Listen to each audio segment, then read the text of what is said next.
ಈ France fry ನೋಡೋದಕ್ಕೆ ಎಷ್ಟು ಚೆನ್ನಾಗಿದೆಯೋ ತಿನ್ನೋದಕ್ಕೂ ಕೂಡ ಅಷ್ಟೇ ಸೂಪರ್ ಆಗಿರುತ್ತೆ. ತುಂಬಾ ಟೇಸ್ಟಿಯಾಗಿ ಬರುತ್ತೆ. ಹಾಗೆಯೇ ಸಿಂಪಲ್ ಆಗಿ ರೆಡಿ ಮಾಡ್ಕೊಳ್ಬೋದು. ಇದನ್ನು ಊಟದ ಜೊತೆ ಸೈಡ್ ಡಿಶ್ ಆಗಿ ತಿನ್ನೋದಕ್ಕೆ ಬೆಸ್ಟ್ ರೆಸಿಪಿ ಅಂತ ಹೇಳ್ಬೋದು. ಎಲ್ರಿಗೂ ನಮಸ್ಕಾರ, welcome back to my YouTube channel.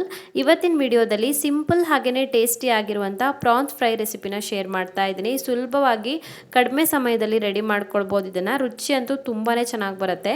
Recipe ಶುರು ಮಾಡೋದಕ್ಕಿಂತಲೂ ಮುಂಚೆ ನೀವು ನನ್ನ ಚಾನಲ್ಗೆ ಸಬ್ಸ್ಕ್ರೈಬ್ ಮಾಡಿಲ್ಲ ಅಂದರೆ ಇವಾಗಲೇ ಸಬ್ಸ್ಕ್ರೈಬ್ ಮಾಡ್ಕೊಳ್ಳಿ ಮತ್ತೆ ಬೆಲ್ ಐಕಾನ್ ಪ್ರೆಸ್ ಮಾಡಿಬಿಟ್ಟು ನೋಟಿಫಿಕೇಶನ್ ಅನ್ನು ಆನ್ ಮಾಡ್ಕೊಳ್ಳಿ.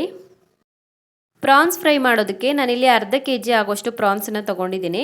ಫಸ್ಟಿಗೆ ಇದನ್ನು ಮ್ಯಾರಿನೇಟ್ ಮಾಡ್ಕೊಳ್ಳೋಣ. 1/4 ಟೇಬಲ್ ಸ್ಪೂನ್ ಆಗೋಷ್ಟು ಉಪ್ಪು ಹಾಕ್ಕೊಂಡಿದ್ದೀನಿ ಮತ್ತು 1/4 ಟೀ ಸ್ಪೂನ್ ಆಗೋಷ್ಟು ಅರಿಶಿನದ ಪುಡಿ ಹಾಕ್ಕೊಳ್ತಾ ಇದ್ದೀನಿ. ಉಪ್ಪು ಮತ್ತು ಅರಿಶಿನ ಪುಡಿ ಸೇರಿಸ್ಬಿಟ್ಟು ಚೆನ್ನಾಗಿ ಮಿಕ್ಸ್ ಮಾಡಿ ಇದನ್ನ ಒಂದು 20 ನಿಮಿಷದವರೆಗೂ ಮ್ಯಾರಿನೇಟ್ ಮಾಡೋದಕ್ಕೆ ಬಿಟ್ಬಿಡೋಣ. ಪ್ರಾನ್ಸ್ ಮ್ಯಾರಿನೇಟ್ ಆದ ನಂತರ ಒಂದು ಫ್ರೈಯಿಂಗ್ ಪ್ಯಾನ್ನ ಕಾಯಿಸ್ಬಿಟ್ಟು 3 ರಿಂದ 4 ಟೇಬಲ್ ಸ್ಪೂನ್ ಆಗೋಷ್ಟು ಎಣ್ಣೆ ಹಾಕೋಬೇಕು. ಎಣ್ಣೆ ಚೆನ್ನಾಗಿ ಕಾದ ನಂತರ ಸ್ವಲ್ಪ ಕರಿಬೇವಿನ ಎಲೆಗಳನ್ನು ಹಾಕ್ಕೊಳ್ಬೇಕು.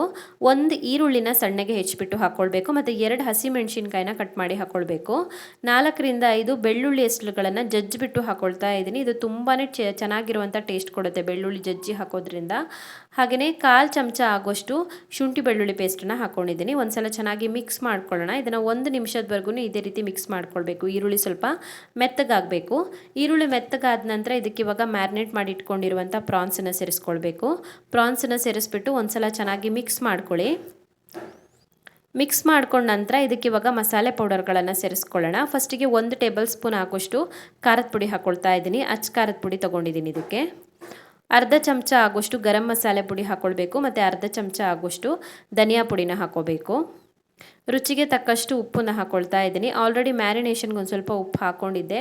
ಇವಾಗ ಇನ್ನೊಂದು ಸ್ವಲ್ಪ ಉಪ್ಪು ಹಾಕ್ಕೊಂಡಿದ್ದೀನಿ. ಉಪ್ಪು ಹಾಕ್ಬಿಟ್ಟು ಒಂದ್ಸಲ ಚೆನ್ನಾಗಿ ಮಿಕ್ಸ್ ಮಾಡಿಕೊಂಡು ಮುಚ್ಚಿಬಿಟ್ಟು 2 ನಿಮಿಷದವರೆಗೂ ಕುಕ್ ಮಾಡ್ಕೊಳ್ಳೋಣ. ಇದನ್ನು ಇವಾಗ ಉರಿನ ಮೀಡಿಯಮ್ ಫ್ಲೇಮಲ್ಲಿ ಇಟ್ಕೊಳ್ಳಿ. ಉರಿನ ಮೀಡಿಯಮ್ ಫ್ಲೇಮಲ್ಲಿ ಇಟ್ಕೊಂಡು ಮುಚ್ಚಿ ಕುಕ್ ಮಾಡ್ಕೊಳ್ಬೇಕು. ಸೊ ಒಂದು 2 ನಿಮಿಷದವರೆಗೂ ಕುಕ್ ಮಾಡ್ಕೊಂಡಿದ್ದೀನಿ. ಚೆನ್ನಾಗಿ ಬೆಂದಿದೆ ಪ್ರಾನ್ಸ್. ಇವಾಗ ಇದನ್ನು ಓಪನಲ್ಲಿ ಇಟ್ಬಿಟ್ಟೆ ಫ್ರೈ ಮಾಡ್ಕೊಳ್ಬೇಕು. ಓಪನಲ್ಲಿ ಇಟ್ಬಿಟ್ಟು ಒಂದು 5 ರಿಂದ 6 ನಿಮಿಷ ಆದ್ರೂ ಫ್ರೈ ಮಾಡ್ಕೊಳ್ಬೇಕಾಗತ್ತೆ. ಇದರಲ್ಲಿರುವಂಥ ನೀರು ಮಸಾಲೆ ಎಲ್ಲ ಪೂರ್ತಿಯಾಗಿ ಡ್ರೈ ಆಗಬೇಕು.